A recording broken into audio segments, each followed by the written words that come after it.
In today's video, I'm going to teach you how to find Steam screenshots on your PC.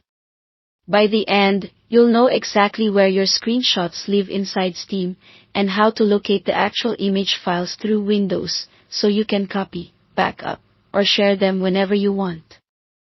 First, let's do it right inside Steam. Open Steam on your PC. In the top left menu, click View. On the classic interface, choose Screenshots. If you're using the newer interface, you'll see Recording Screenshots instead. This is where Steam gathers the screenshots you've captured, organized by game, so you can browse them in one place. If you've set a custom folder for saving screenshots, or you're not sure where they're going, you can confirm that inside Settings. Click Steam in the top left, select Settings, then open the In-Game section. Look for the Screenshots area, and check the External Saved Screenshots folder.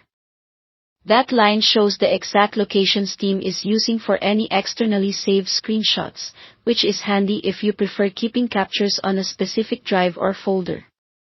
Now, if you want to go directly to the files through Windows, File Explorer makes it straightforward.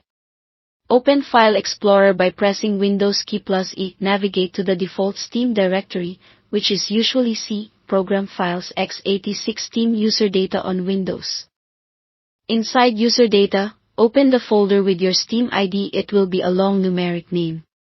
Next, open the folder named 760, then open Remote. Here, each folder represents a game and is labeled with that game's app ID number.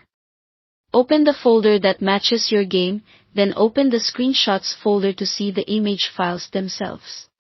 If you're unsure which numeric folder is your game, simply open them one by one until you find the screenshots you're after.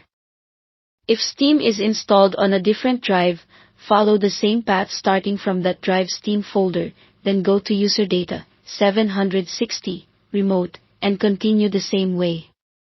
That's all there is to it. Thanks for watching, and don't forget to subscribe to this channel for more videos like these.